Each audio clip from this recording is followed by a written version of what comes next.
വിശുദ്ധ കുർബാനയുടെ മുമ്പിലിരുന്ന് നമ്മൾ പ്രാർത്ഥിച്ച് നമുക്ക് ആവശ്യമായ ദിവ്യപ്രകാശം സ്വീകരിക്കുന്ന ഒരു സമയമാണ്. മുട്ടുകുത്തിയോ എഴുന്നേറ്റ് നിന്നോ ഒക്കെ ഈശോയെ നമ്മുടെ ഇടയിലേക്ക് സ്വീകരിക്കാൻ സാധിക്കുന്നവർ അപ്രകാരം ചെയ്യുക. നമുക്ക് ഈ ഗാനത്തിൻ്റെ ഭാഗമായി മാറാം.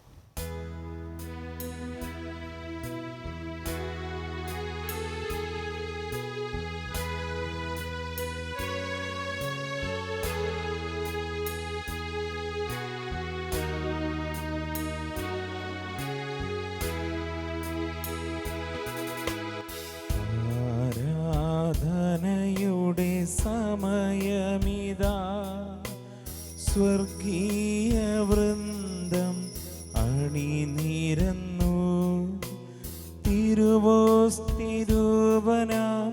യേശുനാഥൻ മഹിമ പ്രതാപനായി എഴുന്നള്ളുന്നു. ആരാധനയുടെ സമയമിതാ സ്വർഗീയ വൃന്ദം അണിനിരന്നു തിരുവോസ്തിരൂപനാം യേശുനാഥൻ മഹിമ പ്രതാപനായി എഴുന്നള്ളുന്നു. ആരാധന ആരാധന യേശുവേ ആരാധന ആരാധന ആരാധന സ്നേഹമേ ആരാധന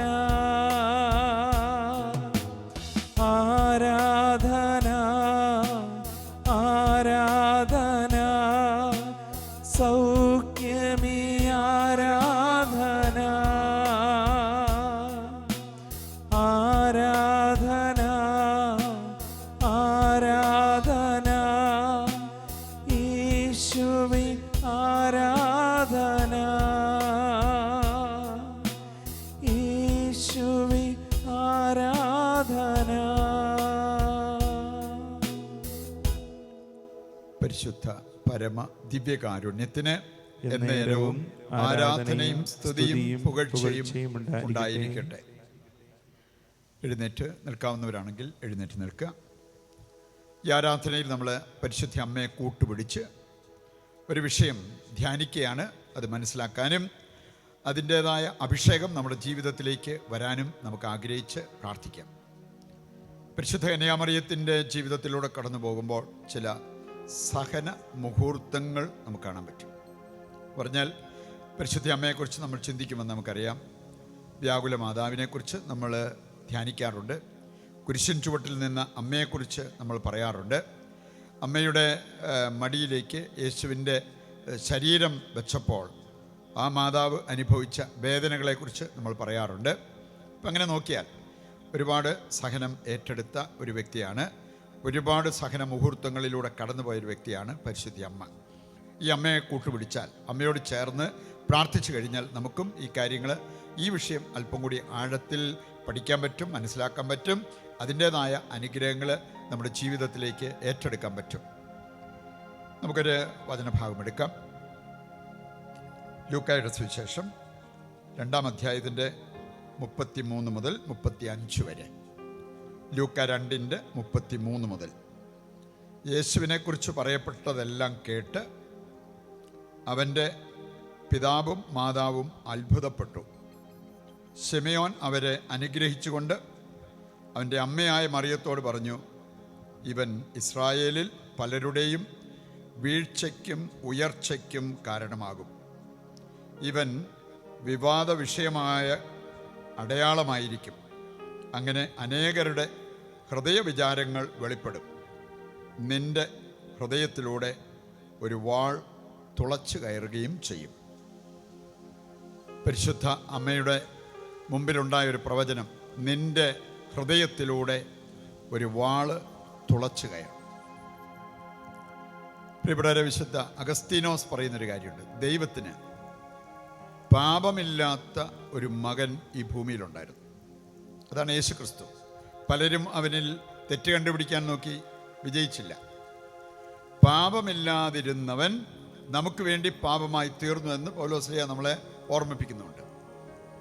പാപമില്ലാത്ത ഒരു മകൻ ദൈവത്തിനുണ്ടായിരുന്നു, പക്ഷേ സഹനമില്ലാത്ത ഒരു മകനും ദൈവത്തിന് ഈ ഭൂമിയിൽ ഇല്ല എന്നാണ് പറഞ്ഞിരിക്കുന്നത്. എന്ന് പറഞ്ഞാൽ നമ്മുടെയൊക്കെ ജീവിതത്തിൽ എപ്പോഴെങ്കിലും ഏതെങ്കിലും വിധത്തിൽ ഈ ഒരു യാഥാർത്ഥ്യം നമ്മൾ നേരിടേണ്ടി വരും, സഹനത്തിലൂടെ നമ്മൾ കടന്നു പോകേണ്ടി വരും. അപ്പം അതുകൊണ്ട് ഇതില്ലാത്ത ഒരു ജീവിതം നമ്മൾ സ്വപ്നം കാണുന്നതിനേക്കാൾ അത് വരുമ്പോൾ അതിനെ അഭിമുഖീകരിച്ച് അതിനെ നേരിട്ട് അതിൻ്റെ മേൽ വിജയം വരിച്ച് അനുഗ്രഹീതരാകുവാനുള്ള വഴി നമ്മൾ പഠിക്കുക എന്നുള്ളതാണ് ഏറ്റവും പ്രധാനപ്പെട്ട. വിശുദ്ധ ഫ്രാൻസിസ് സാലസ് അദ്ദേഹവും പഠിപ്പിച്ച ഒരു കാര്യം ഇതാണ്: നമുക്കൊരു പ്രശ്നം തീർന്നാൽ മറ്റൊരു പ്രശ്നം വരാം. അപ്പം അതുകൊണ്ട് ജീവിതത്തിലെ പ്രശ്നങ്ങളെല്ലാം തീർന്നിട്ട് അന്നു മുതൽ ഞാൻ സമാധാനത്തിൽ ജീവിക്കും എന്ന് വിചാരിച്ചിരുന്നാൽ ഈ ഭൂമിയിൽ വെച്ചുണ്ടാകാൻ പോകുന്നില്ല. അപ്പം അതുകൊണ്ട് അദ്ദേഹം പറയുന്നത് ജീവിക്കാൻ പഠിക്കുക. ജീവിക്കാൻ നമ്മൾ പ്രാർത്ഥനയുള്ളവരാണെങ്കിൽ, ദൈവിക ജ്ഞാനമുള്ളവരാണെങ്കിൽ ജീവിക്കാൻ പഠിക്കും. ജീവിക്കാൻ പഠിച്ചവർക്ക് ഏത് സാഹചര്യത്തിലും ദൈവത്തോട് ചേർന്ന് നിൽക്കാനുള്ള ഒരു കൃപ ലഭിക്കും. ആ ഒരു ബോധ്യത്തിലേക്ക് നമ്മളെ കൈപിടിച്ചുയർത്തണമേ എന്ന് പ്രാർത്ഥിച്ചുകൊണ്ട് നമ്മളിപ്പോൾ നമ്മുടെ ദൈവത്തെ ആരാധിക്കാൻ പോവുകയാണ്. ബുക്ക് വായിച്ചാൽ നമുക്ക് കിട്ടാത്ത, അല്ലെങ്കിൽ മറ്റുള്ളവരെ കേട്ടുകൊണ്ടിരിക്കുമ്പോൾ നമുക്ക് മനസ്സിലാക്കാൻ പറ്റാത്ത പലതും ദൈവത്തെ ആരാധിക്കുമ്പോൾ നമുക്ക് ലഭിക്കും. പലതും ദൈവത്തെ ആരാധിക്കുമ്പോൾ ദൈവം നമ്മളെ പഠിപ്പിക്കും. ആ ഒരു ബോധ്യത്തോടു കൂടി പൂർണ്ണ ഹൃദയത്തോടെ, പൂർണ്ണ മനസ്സോടെ, മുഴുശക്തിയോടെ നമ്മുടെ ദൈവത്തെ നമുക്കിപ്പോൾ സ്തുതിച്ച് ആരാധിച്ച് നന്ദി പറഞ്ഞ് പ്രാർത്ഥിക്കാം.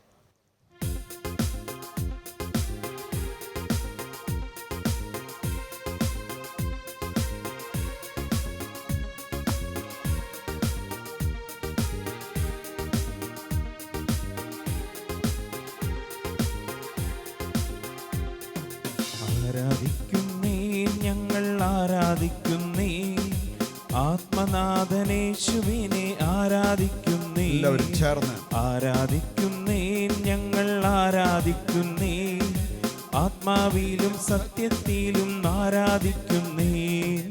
ആരാധിക്കുന്നേ, ഞങ്ങൾ ആരാധിക്കുന്നേ, ആത്മനാഥനേശുവിനെ ആരാധിക്കുന്നേ. ആരാധിക്കുന്നേ, ഞങ്ങൾ ആരാധിക്കുന്നേ, ആത്മാവിലും സത്യത്തിലും ആരാധിക്കുന്നേ. ഹല്ലേലൂയ ഹല്ലേലൂയ ഗീതം പാടിടാ, ഹല്ലേലൂയ ഗീതം പാടി ആരാധിച്ചിടാ. ഹല്ലേലൂയ ഹല്ലേലൂയ ഗീതം പാടിടാ, ഹല്ലേലൂയ ഗീതം പാടി ആരാധിച്ചിടാ.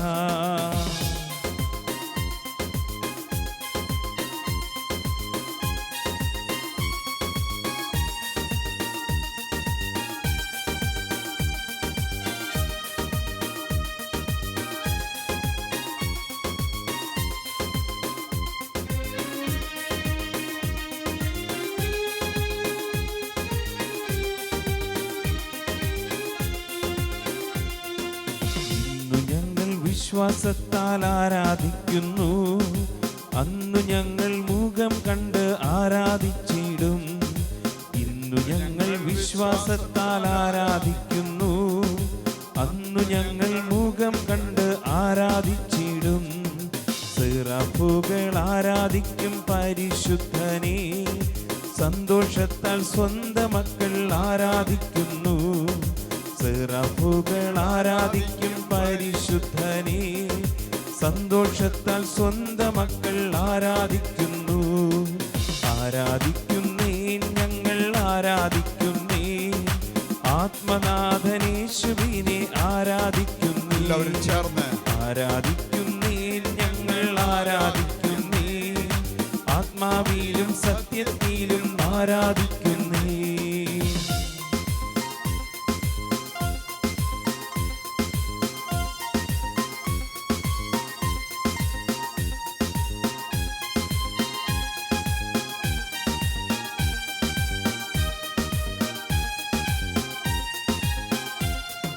ബന്ധനമഴിയും കെട്ടുകളഴിയും ആരാധനയിങ്കൽ, ബാധകളൊഴിയും കോട്ടകൾ തകരും ആരാധനയിങ്കൽ. വിശ്വാസത്തോടെ രോഗം മാറും ക്ഷീണം മാറും ആരാധനയിങ്കൽ, മൺകുടമുടയും തീ കത്തിയിടും ആരാധനയിങ്കൽ ഏറ്റുപാടി പ്രാർത്ഥിക്കട്ടെ. ബന്ധനമഴിയും കെട്ടുകളഴിയും ആരാധനയിങ്കൽ ബാധകൾ ഒഴിയും കോട്ടകൾ തകരും ആരാധനയിങ്കൽ രോഗം മാറും ക്ഷീണം മാറും ആരാധനയിങ്കൽ മൺകുടമുടയും തീ കത്തിയിടും ആരാധനയിങ്കൽ സ്വരത്തിൽ പാടാം. ആരാധിക്കുന്നേ ഞങ്ങൾ ആരാധിക്കുന്നേ ആത്മനാഥനേശ്വരനെ ആരാധിക്കുന്നേ ആരാധിക്കുന്നേ ഞങ്ങൾ ആരാധിക്കുന്നേ ആത്മാവിലും സത്യത്തിലും ആരാധിക്കുന്നേ ഹല്ലേലൂയ ഹല്ലേലൂയ ഗീതം പാടിടാം ഹല്ലേലൂയ ഗീതം പാടി ആരാധിച്ചിടാം ഹല്ലേലൂയ ഹല്ലേലൂയ ഗീതം പാടിടാം ഹല്ലേലൂയ ഗീതം പാടി ആരാധിച്ചിടാം ആരാധിക്കുന്നേ ഞങ്ങൾ ആരാധിക്കുന്നേ ആരാധിക്കുന്നേ ഞങ്ങൾ ആരാധിക്കുന്നേ ആത്മനാഥനേശ്വരനെ ആരാധിക്കുന്നേ ആരാധിക്കുന്നേ ഞങ്ങൾ ആരാധിക്കുന്നേ ആരാധിക്കുന്നേ ഞങ്ങൾ ആരാധിക്കുന്നേ ആത്മാവിലും സത്യത്തിലും ആരാധിക്കുന്നേ ആത്മാവിലും സത്യത്തിലും ആരാധിക്കുന്നേ ഹല്ലേലൂയ ഹല്ലേലൂയ ഗീതം പാടിടാം ഹല്ലേലൂയ ഗീതം പാടി ആരാധിച്ചിടാം ഹല്ലേലൂയ ഹല്ലേലൂയ ഗീതം പാടിടാം ഹല്ലേലൂയ ഗീതം പാടി ആരാധിച്ചിടാം ഹല്ലേലൂയ ഗീതം പാടി ആരാധിച്ചിടാം വൃന്ദങ്ങളോട് ചേർന്ന് സ്വർഗീയ ശക്തികന്മാരോട് ചേർന്ന് സ്വതന്ത്രമായിട്ട് ദൈവത്തെ നമുക്ക് സ്തുതിക്കാം, ആരാധിക്കാം. ആരാധനയിൽ ദൈവം വർഷിക്കുന്ന അനുഗ്രഹങ്ങള് വിപുലമാണ്. ആഗ്രഹത്തോടെ വിശ്വാസത്തോടെ എല്ലാവരും ദൈവത്തെ ആരാധിക്കട്ടെ. Hallelujah hallelujah hallelujah. കർത്താവേ, ഞങ്ങൾ ഉയർത്തി ആരാധിക്കുന്നു, സ്തുതിക്കുന്നു. Hallelujah hallelujah. അവിടുത്തെ ദാസർക്ക്, അവിടുത്തെ ആരാധിക്കുന്നവർക്ക് അങ്ങ് വാഗ്ദാനം ചെയ്തിരിക്കുന്ന അനുഗ്രഹങ്ങൾ കൊണ്ട് ഞങ്ങളെ നിറയ്ക്കണമേ. Hallelujah hallelujah. യേശുവേ നന്ദി, യേശുവേ നന്ദി. Hallelujah hallelujah hallelujah. യേശുവേ നന്ദി, യേശുവേ നന്ദി. യേശുവേ നന്ദി, യേശുവേ നന്ദി, യേശുവേ നന്ദി. സ്വസ്ഥാനങ്ങളിരിക്കുമ്പോൾ ഹൃദയത്തെ മനസ്സിനെയും ശാന്തമാക്കാം. പരിശുദ്ധ അമ്മ നമുക്ക് വേണ്ടി വ്യാകുലങ്ങളേറ്റ അമ്മ അവളുടെ ഹൃദയത്തിൽ ഒരു വാൾ തുളച്ചു കയറുവാൻ അനുവദിച്ചു. വ്യാകുല മാതാവിൻ്റെ 7 വ്യാകുലങ്ങൾ നമുക്കറിയാം. ഈ അമ്മയോട് ചേർന്നിരുന്ന് പ്രാർത്ഥിച്ചാൽ നമ്മുടെ ജീവിതത്തിലെ സഹനത്തിൻ്റെ അർത്ഥം മനസ്സിലാക്കുവാൻ, മൂല്യം മനസ്സിലാക്കുവാൻ, അതിൻ്റെ സൽഫലങ്ങൾ തിരിച്ചറിയുവാൻ പരിശുദ്ധ അമ്മ നമ്മെ സഹായിക്കും. ഏതാനും വചനഭാഗങ്ങളിലൂടെ കടന്നു പോകുമ്പോൾ പരിശുദ്ധ അമ്മയുടെ ജീവിതത്തിലെ ചില സഹന മുഹൂർത്തങ്ങൾ നമുക്ക് മനസ്സിലാക്കാൻ എളുപ്പമാണ്. ലൂക്കായുടെ സുവിശേഷം 1-ാം അധ്യായം 31 മുതൽ വായിക്കുമ്പോൾ അവിടെ നമ്മൾ കാണുന്നത് സ്വന്തം പദ്ധതികളെല്ലാം കൈവിട്ടു പോകുന്ന ഒരു സാഹചര്യം. ഗർഭം ധരിക്കാനോ ഒരു കുഞ്ഞിനെ പ്രസവിക്കാനോ ഒരു പ്ലാനും പദ്ധതിയും ഇല്ലാതിരുന്ന പരിശുദ്ധ അമ്മയുടെ മുമ്പിൽ ഗബ്രിയേൽ ദൂതൻ പറഞ്ഞു, നീ ഗർഭം ധരിച്ച് ഒരു പുത്രനെ പ്രസവിക്കണം. നമ്മുടെ ഇഷ്ടത്തിന് വിരുദ്ധമായിട്ട് കാര്യങ്ങൾ വരുമ്പോൾ നമ്മളൊക്കെ അതെടുക്കാറുള്ളത് എപ്രകാരമാണ്? എങ്ങനെയെങ്കിലും നമ്മുടെ ഇഷ്ടം നടക്കണം, അതിന് എന്ത് നിർബന്ധം കാണിച്ചിട്ടാണെങ്കിലും അത് നടക്കണം എന്നാണോ ചിന്തിക്കുന്നത്? അതോ ദൈവത്തിൻ്റെ ഇഷ്ടം മറിച്ചാണെങ്കിൽ എൻ്റെ പ്ലാനും പദ്ധതിയുമല്ല, ദൈവത്തിന് എന്നെക്കുറിച്ചുള്ള പ്ലാനും പദ്ധതിയുമാണ് വലുത്, അങ്ങനെ ചിന്തിക്കാൻ പറ്റുന്നുണ്ടോ? അതിന് ആത്മീയ വളർച്ച നമുക്കുണ്ടാകണം, പരിശുദ്ധ അമ്മയെ പോലെ. വീണ്ടും നമ്മൾ കാണുന്നുണ്ട് മത്തായിയുടെ സുവിശേഷം 2-ാം അധ്യായം 13 മുതൽ വായിക്കുമ്പോൾ ഈജിപ്തിലേക്കുള്ള പലായനം. നമ്മളൊന്നേ ചിന്തിച്ചാൽ ഹോളി ലാൻഡ് ടൂറിനൊക്കെ പോകുന്നവർ ഈജിപ്തിലേക്ക് യാത്ര ചെയ്യുമ്പോൾ ബസ്സിലിരുന്നാണെങ്കിൽ പോലും നമുക്ക് കാണാൻ സാധിക്കും മടുപ്പാണ്. ഈജിപ്തിലേക്കുള്ള പലായനം അത്ര എളുപ്പമായിരുന്നില്ല, പ്രത്യേകിച്ച് അന്നത്തെ സാഹചര്യത്തിൽ. ആ സഹനത്തിലൂടെ കടന്നുപോയ ഒരു വ്യക്തിയാണ് പരിശുദ്ധ കന്യകാമറിയം എന്നുള്ളത് മത്തായി 2:13 മുതൽ വായിക്കുമ്പോൾ നമുക്ക് കാണാൻ പറ്റും. മറ്റൊരു സഹന മുഹൂർത്തം നമ്മൾ കാണുന്നത് ലൂക്കായുടെ സുവിശേഷം 2-ാം അധ്യായം 41 മുതലുള്ള വചനഭാഗത്തിലാണ് ബാലനായ യേശുവിനെ കാണാതായ അവസ്ഥയിൽ പരിശുദ്ധ അമ്മ അനുഭവിച്ച വേദന. നമുക്കറിയാം, 5 മിനിറ്റ് നേരത്തേക്ക് നമ്മുടെ പിള്ളേരെ കാണാതായി കഴിയുമ്പോൾ 5 മിനിറ്റ് നോക്കിയിട്ടും കാണാതെ വന്നു കഴിഞ്ഞാൽ നമ്മുടെയൊക്കെ ആദ്യ വേദന നമുക്ക് മനസ്സിലാവും. ഇവിടെ നമ്മൾ കാണുകയാണ്, മണിക്കൂറുകൾ കഴിഞ്ഞിട്ടും ബാലനായ യേശുവിനെ കാണാതായപ്പോൾ ഈ പരിശുദ്ധ അമ്മ അനുഭവിച്ച വേദന എത്ര വലുതായിരുന്നു എന്ന് നമുക്ക് മനസ്സിലാവും. അതിൻ്റെയൊക്കെ മുമ്പിൽ നമ്മുടെ ചെറിയൊരു രോഗത്തിൻ്റെയോ അങ്ങനെയുള്ള കാര്യങ്ങളുടെയൊക്കെ സഹനം എത്ര നിസ്സാരമെന്ന് നമ്മൾ തിരിച്ചറിയണം. മറ്റൊന്ന് നമ്മൾ കാണുന്നുണ്ട്, മർക്കോസ് 3-ാം അധ്യായം 21 മുതൽ വായിക്കുമ്പോൾ തൻ്റെ മകനെക്കുറിച്ച് അപവാദം പറഞ്ഞ വ്യക്തികൾ, അതും സ്വന്തക്കാർ, വീട്ടുകാർ, അവർ പറഞ്ഞത് ഇവന് മാനസികമായിട്ട് രോഗം ബാധിച്ചിരിക്കുകയാണ്, മാനസിക രോഗം. അപ്പം അതുകൊണ്ട് ഞങ്ങൾ പോകുന്നത് അവനെ പിടിച്ചു കെട്ടി കൊണ്ടുവരാൻ വേണ്ടിയാണ്. അങ്ങനെ സ്വന്തക്കാരിൽ നിന്നും ഒരു കമൻറ്റ് കേൾക്കേണ്ടി വന്നപ്പോൾ ഈ അമ്മ അനുഭവിച്ച വേദന എത്ര വലുതാണെന്ന് നമുക്ക് ഊഹിക്കാവുന്നതേ ഉള്ളൂ. അവനെ പിശാചുബാധിതനെന്ന് പോലും ഇത് മുദ്ര കുത്തിയ വ്യക്തികളെ നമ്മൾ കാണുന്നുണ്ട്. ഈ മർക്കോസിൻ്റെ സുവിശേഷം 3-ാം അധ്യായം 21 മുതൽ വായിക്കുമ്പോൾ അത് നമുക്ക് കാണാൻ പറ്റും. വീണ്ടും നമ്മൾ കാണുന്നുണ്ട്, യേശുവിൻ്റെ പീഡാനുഭവ വേളയിൽ കർത്താവിനോട് ചേർന്ന് നിന്ന ഒരു വ്യക്തിയാണ് പരിശുദ്ധ കന്യകാമറിയം. 27-ാം അധ്യായം മത്തായി 27 മുതൽ വായിക്കുമ്പോൾ യേശു സഹിച്ച പീഡകൾ, ശാരീരികമായ വേദനകൾ, മാനസികമായിട്ടുള്ള വ്യഥ, അതെത്ര വലുതായിരുന്നു എന്ന് ഈ മത്തായി 27 മുതൽ വായിക്കുമ്പോൾ നമുക്ക് കാണാൻ സാധിക്കും. അവനെ പരിഹസിക്കുന്നു, അവൻ്റെ മുഖത്ത് തുപ്പുന്നു, അവൻ്റെ കണ്ണ് കെട്ടുന്നു, എന്നിട്ട് കരണത്തടിച്ചുകൊണ്ട് ആരാണ് നിന്നെ അടിച്ചത് എന്ന് പറയുക. അങ്ങനെയെല്ലാം പറഞ്ഞ് അവന് ശാരീരിക മാനസിക പീഡനം കൊടുക്കുന്ന ഒരു രംഗം. ഇത് നോക്കി നിൽക്കുന്ന പരിശുദ്ധ അമ്മയുടെ ഒരു വേദന നമുക്ക് ഊഹിക്കാവുന്നതേ ഉള്ളൂ. വീണ്ടും നമ്മൾ കാണുന്നുണ്ട്, കുരിശിൻ ചുവട്ടിലെ മറിയം. യോഹന്നാൻ 19-ാം അധ്യായത്തിൻ്റെ 25 മുതൽ 27 വരെ ഉള്ള വചനഭാഗം നമുക്ക് കാണാൻ സാധിക്കും. തൻ്റെ അരിമസുതനെ അവരെ അടിച്ച് ഷെയ്പ്പ് മാറ്റി, അവൻ്റെ ശരീരത്തിൽ മുറിയാത്ത സ്ഥലമില്ല.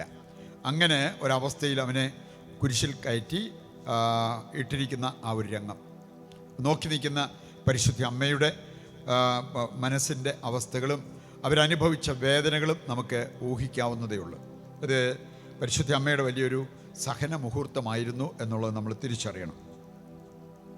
അവസാനമായിട്ട് നമുക്ക് എടുക്കാൻ പറ്റുന്നത്, യേശുവിൻ്റെ ശരീരം തൻ്റെ മടിയിൽ കിടത്തിയപ്പോൾ പരിശുദ്ധ കന്യകാമറിയം അനുഭവിച്ച വേദന എത്ര വലുതായിരുന്നു എന്ന് നമുക്ക് ഊഹിക്കാവുന്നതേ ഉള്ളൂ. ഏതാനും നിമിഷങ്ങൾ പരിശുദ്ധ അമ്മയോട് ചേർന്ന് യേശുവിലേക്കൊന്ന് നോക്കാം. അപ്പോൾ അമ്മ അനുഭവിച്ച വേദനകൾ നമുക്കും അനുഭവിക്കാൻ പറ്റും. അമ്മ അതിലൂടെയെല്ലാം ആത്മീയമായിട്ട് ഒത്തിരി വളർന്നു, ലോകം മുഴുവനും വലിയൊരു മാതൃകയായി മാറി. ഇതൊക്കെ നമ്മുടെ ജീവിതത്തിലും സാധ്യമാകാൻ ആഗ്രഹിച്ച് നമുക്ക് പ്രാർത്ഥിക്കാം. ദൈവത്തിൻ്റെ കരങ്ങളിൽ നമ്മളെ പൂർണ്ണമായിട്ടും സമർപ്പിച്ചുകൊണ്ട്, കർത്താവേ, ഞങ്ങളുടെ സഹനവേളകൾ എടുക്കേണ്ടതുപോലെ എടുക്കുവാൻ വേണ്ട ദൈവിക ജ്ഞാനം ഞങ്ങൾക്ക് നൽകണമേ. അതിന് വിരുദ്ധമായ രീതിയിൽ ഞങ്ങൾ ചിന്തിക്കുകയും സംസാരിക്കുകയും പരാതി പരിഭവം പറയുകയും ചെയ്ത നിമിഷങ്ങളെ ഓർത്ത് മാപ്പ് ചോദിക്കുന്നു. ഞങ്ങളുടെ മേൽ കരുണ വർഷിക്കണമെന്ന് യാചിച്ചുകൊണ്ട് നമുക്ക് ഈ അനുതാപ ഗാനത്തിലും പങ്കുചേരാം.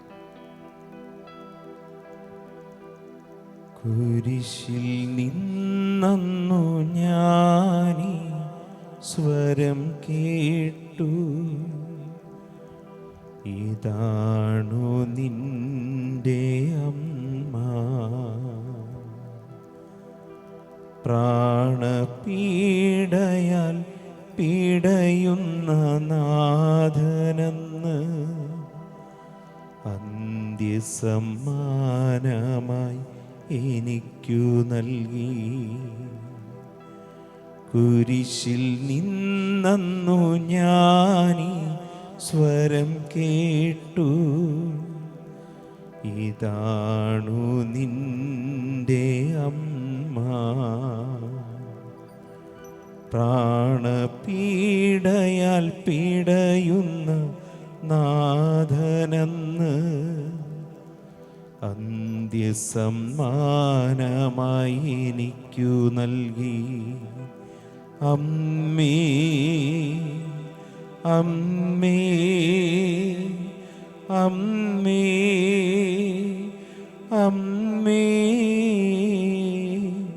കുരിശിൽ നിന്നു ഞാനീ സ്വരം കേട്ടു, ഇതാണു നിന്റെ അമ്മ.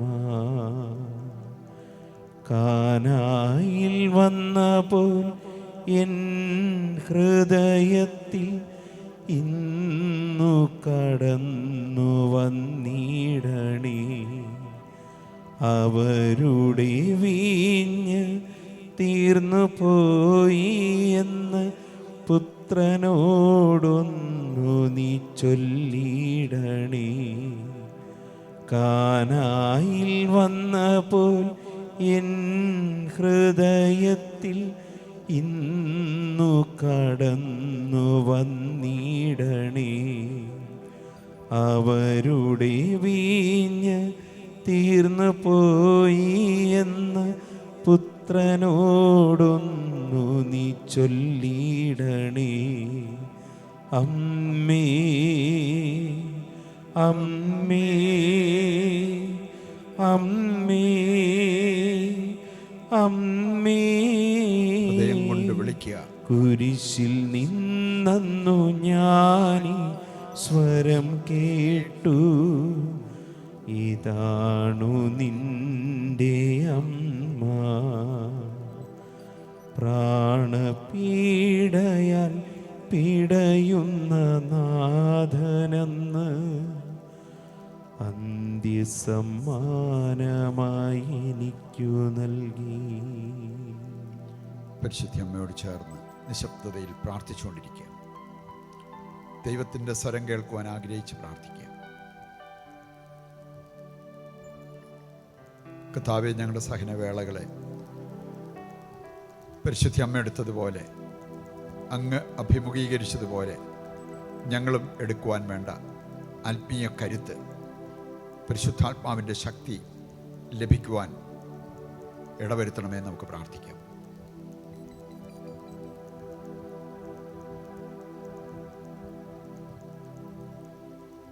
സഹനവേളകൾ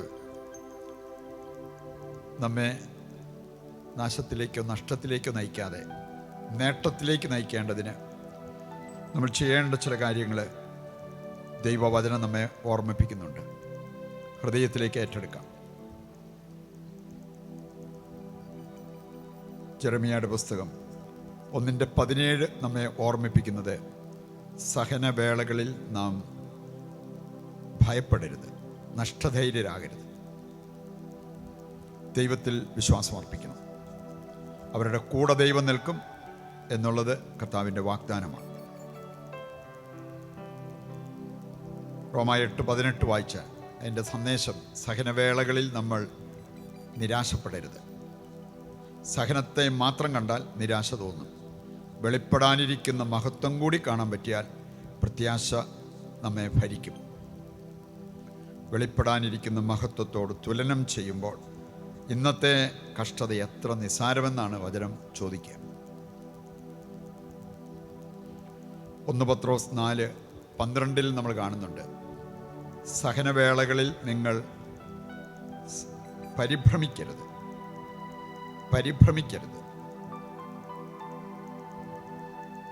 അഭിമാനത്തോടെ ആ സഹനം എടുക്കാൻ പഠിക്കണം. സെഫാനിയ 1:7 നമ്മൾ കാണുന്നുണ്ട്, സഹനങ്ങൾ വരുമ്പോൾ പ്രതികരിക്കുന്നതിനേക്കാൾ നമ്മൾ കണ്ണടച്ച് പ്രാർത്ഥിച്ചാൽ, നിശബ്ദതയിൽ പ്രാർത്ഥിച്ചാൽ, നിശബ്ദതയിൽ ആ സഹനം ഏറ്റെടുത്താൽ ദൈവം വലിയ അഭിഷേകം നമ്മുടെ ജീവിതത്തിലേക്ക് അയച്ചു തരും. വലിയ പ്രതിഫലം നമുക്കുണ്ടാകും. ആ കാഴ്ചപ്പാട് നൽകണമേ ദൈവത്തോട് പ്രാർത്ഥിക്കാം. ഗത്സമനയിൽ പ്രാർത്ഥിച്ച യേശുവിനെ മനസ്സിൽ കണ്ട്, കർത്താവേ, അങ്ങ് സഹനം എടുത്തതുപോലെ എടുക്കുവാനുള്ള കൃപ തരണമേ എന്ന് പ്രാർത്ഥിക്കാം. 1 പത്രോസ് 4:13 മത്തായി 5:11 മുതലുള്ള വചനഭാഗം നമ്മളെ ഓർമ്മിപ്പിക്കുന്നു, സഹനത്തിൻ്റെ നടുവിലും നാം ആനന്ദിക്കുന്നവരായി മാറണം. എളുപ്പമല്ല, പക്ഷെ അത് സാധ്യമാണ്. അപ്പോസ്തല പ്രവർത്തനം 13-ന്റെ 50, 51, 52 3 വചനങ്ങൾ എടുത്താൽ അവിടെ നമ്മൾ കാണുന്നുണ്ട് അപ്പോസ്തലന്മാർക്ക്, ശിഷ്യന്മാർക്ക് ഇത് സാധ്യമായി. പൗലോസും ബർണ്ണബാസും തിരസ്കരിക്കപ്പെട്ടു. ഇല്ലാത്ത കാര്യങ്ങൾ, പെണ്ണുകേസ് പോലത്തെ കാര്യങ്ങൾ പോലും അവരുടെ മേൽ ആരോപിച്ചു. പക്ഷേ അവരിൽ നമ്മൾ കാണുന്നത് ആനന്ദമാണ്. കാരണം പരിശുദ്ധാത്മാവ് അവരിലുണ്ടായിരുന്നു. പരിശുദ്ധാത്മാവിനാൽ അവർ നയിക്കപ്പെട്ടു. സഹനം, പരിശുദ്ധാത്മാവ്, ആനന്ദം, ഇവ ഒന്നിച്ചു പോകുന്നതാണ്. ഈ ബോധ്യത്തിലേക്ക് നമ്മെ കൈപിടിച്ച് ചേർത്തണമേ എന്ന് പ്രാർത്ഥിക്കാം. നിങ്ങളുടെ എല്ലാ അവസ്ഥകളും, നിങ്ങളുടെ പ്രത്യേകമായിട്ടുള്ള ആഗ്രഹങ്ങൾ, അഭിലാഷങ്ങളെല്ലാം കർത്താവിൻ്റെ പക്കലേക്ക് ഉയർത്തി ഇപ്പോൾ പ്രാർത്ഥിച്ചുകൊണ്ടിരിക്കുക. കാരുണ്യവാനായ കർത്താവേ, അവിടുത്തെ കരമീദാസരുടെ മേൽ ഉയർത്തണമേ എന്ന് പ്രാർത്ഥിക്കുന്നു. ദിവ്യകാരുണ്യനാഥ, അവിടുത്തെ ശക്തി ഇവരുടെ മേൽ ഇപ്പോൾ അയക്കണമേ എന്ന് പ്രാർത്ഥിക്കുന്നു. കർത്താവേ, ആ ശക്തി അനുഭവിച്ച് ഇവരുടെ ജീവിതത്തിൽ മുന്നേറുവാൻ വേണ്ട കൃപയും അഭിഷേകവും അങ്ങ് പ്രദാനം ചെയ്യണമേ എന്ന് പ്രാർത്ഥിക്കുന്നു. ഈ നിമിഷം അങ്ങയുടെ കരമുയർത്തി രോഗികളായിട്ടുള്ളവരെ ആശീർവദിച്ച് സുഖപ്പെടുത്തണമേ. ബന്ധനത്തിൽ കഴിയുന്നവർക്ക് വിമോചനം നൽകണമേ. നിരാശയിൽ കഴിയുന്നവർക്ക് പ്രത്യാശ പകരണമേ. ഇവരുടെ കുടുംബാംഗങ്ങളുടെ പ്രശ്നങ്ങളും അങ്ങ് പരിഹരിച്ച് ഇവരെ അനുഗ്രഹിക്കുവാൻ തിരുവുള്ളമാകണമേ. പ്രിയപ്പെട്ട യേശുവിൻ്റെ വിലയേറിയ നാമത്തിൽ നിങ്ങളെയും നിങ്ങളുടെ കുടുംബത്തെയും നിങ്ങളുടെ എല്ലാ നിയോഗങ്ങളെയും ആശീർവദിക്കുകയും അനുഗ്രഹിക്കുകയും ചെയ്യുന്നു, ഇപ്പോഴും എപ്പോഴും എന്നേക്കും. ആമേൻ. ശിരസ്സ് നമിച്ച് ദിവ്യകാരുണ്യത്തിൻ്റെ ആശീർവാദം നമുക്കിപ്പോൾ സ്വീകരിക്കുകയും ചെയ്യാം.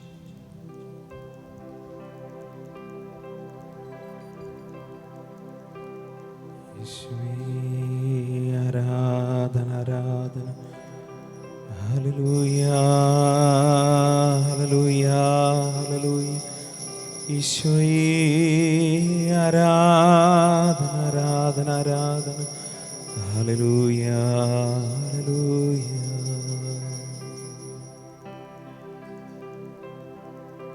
പരിശുദ്ധ പരമ ദിവ്യകാരുണ്യമേ,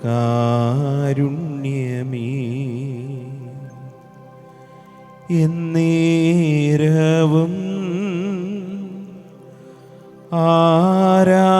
ആരാധനയും സ്തുതിയും പുകഴ്ചയും ഉണ്ടായിരിക്കട്ടെ.